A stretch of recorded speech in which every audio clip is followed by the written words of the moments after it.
ये सिलेक्ट करने से वो ऑटोमेटिकली आपको स्टेट लाइसेंस में वो अप्लीकेबल होगा। तो ये लिस्ट ऑफ डॉक्यूमेंट्स रहता है। तो अगर नॉन मैन्युफैक्चरिंग यूनिट है, आपका प्रोप्राइटर हो गया तो आपको प्रोप्राइटर डिटेल्स एक लेटर में देना है, या आपका जैसे कोई अगर एमओ है या पार्टनरशिप डीड है तो वो सबमिट करना पड़ता है। फिर आपका photo ID proof, then proof of MICS का आपका इलेक्ट्रिसिटी बिल या कोई रेंट एग्रीमेंट होगा, देन आपका अगर प्रोप्राइटर हो तो उसका सेल्फ डिक्लेरेशन, नहीं तो पार्टनरशिप डीड आप सबमिट कर सकते हैं अगर पार्टनरशिप डीड में हो। और इसमें एक इम्पोर्टेंट डॉक्यूमेंट है नॉमिनेशन। अगर आप बड़े बड़े जो कंपनी रहता है तो वो खुद इंडिविजुअल जाके वो चेक नहीं करते, तो उनको एक नॉमिनेटेड पर्सन रहता है कंपनी की प्रेमाइसेस के लिए, तो वो फॉर्म 9 में आपको नॉमिनेशन फॉर्म भरना पड़ेगा। इसके अलावा आपका ये तो 5 डॉक्यूमेंट जो मिनिमम रहता है।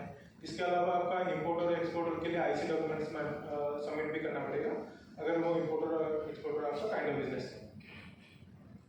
Similarly, for manufacturing unit additional blueprint है, production unit photograph है, then आपका analysis report is in case of आपका पानी आपका ingredient है प्रोडक्ट में, then आपका recall plan में आपका कॉन्टैक्ट डिटेल्स रहता है कि अगर कोई मार्केट से रिकॉल होता है प्रोडक्ट, कोई प्रोडक्ट अनसेफ मिला तो आपको रिकॉल प्लान इस केस में देना पड़ता है। इसके अलावा आपका नीचे सेक्शन में आप देख सकते हैं इसमें कुछ एडिशनल डॉक्यूमेंट है, जो कि आपका कोई डेयरी यूनिट है तो प्रोफेशनल काइंड ऑफ बिजनेस आपका डॉक्यूमेंट्स की जरूरत होता है। तो हम एफएसएसआई की तरफ से बहुत सारा ईज ऑफ डूइंग बिजनेस के लिए बहुत सारा इनिशिएटिव लिया है।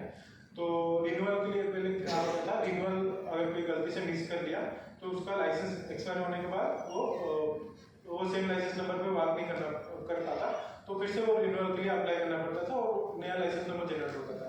तभी क्या होता था, कोई पैकेजिंग मटेरियल में लाइसेंस नंबर चिपका वो मेंशन किया है तो फिर उसको नया लेवल चेंज करना पड़ता है, तो वो बहुत टीडियस प्रोसेस रहता है।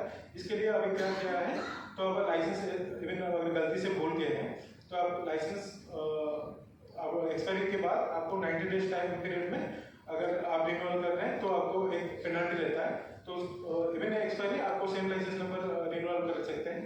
सिमिलरली अगर 91 डेज पे 180 डेज है तो आपको 5 टाइम्स पेनल्टी देके उसको सेम लाइसेंस नंबर पे आप रिन्यूअल करा सकते हैं। सिमिलरली आपका जो एक दिक्कत रहता है प्रोप्राइटरी फूड में, प्रोप्राइटरी फूड जैसे आपका नमकीन रह गया तो उसके लिए आपको प्रीवियसली आपको मैंडेटरी प्रोप्राइटरी फूड लेना पड़ता था और उसके लिए बहुत सारा एप्लीकेशन टाइम में गलती भी करते थे। तो इसके लिए अभी एफएसएसआई में फूड प्रोडक्ट कोड 18 इंट्रोड्यूस किया है। उस हिसाब से आपको जस्ट प्रोडक्ट के हिसाब से आपको फूड प्रोडक्ट यूज करना है।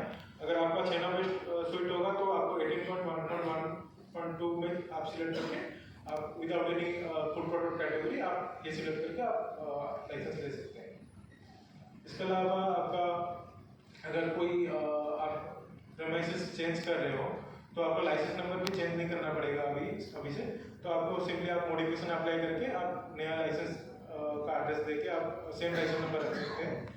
इसके अलावा आपका अगर कोई अपना कैपेसिटी बढ़ा रहा है तो उसका central licence state licence to central licence कर रहा है तो सेम लाइसेंस नंबर करके भी वो स्टेट टू सेंट्रल कर सकते हैं।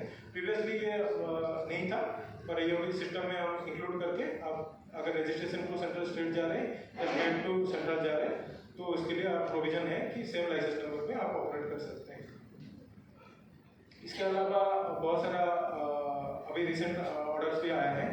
पहले क्या आता था, अभी आप इनिशियल एप्लीकेशन फी 7,500 आपको देना पड़ता था, फिर हम स्क्रूटनी करते थे। कभी कभी गलतियाँ की वजह से वो एप्लीकेशन प्रोसेस नहीं हो पाता था और आपका जो मनी आप 8,000 या 7,500 दिए वो रिटर्न भी नहीं हो पाता था। इसीलिए जस्ट हमारा अभी इंट्रोड्यूस किया है कि आपको इनिशियल एप्लीकेशन भी 1000 देना पड़ेगा। अब सब स्क्रूटनी के बाद अगर आपका डॉक्यूमेंट्स ठीक है और लाइसेंस जनरेट हो रहा है तो उसके बाद आप लाइसेंस जनरेट के टाइम आप rest of the amount payment करके आप लाइसेंस जनरेट होता है। इसके अलावा आपका वुमेन एंटरप्रेन्योर के लिए आपका faster processing of the licence, उसके अलावा आप रीलेबल के लिए आपको डॉक्यूमेंट्स मांगना नहीं पड़ता था, आप ऑनलाइन में भी आप through OTP you can get the NOC from reliable. और इसके अलावा आपका फूड सेफ्टी मित्र रहते हैं हर स्टेट में, जो सेफ्टी मित्रा के कॉन्टैक्ट करके आपका एप्लीकेशन प्रोसेस करा सकते हैं।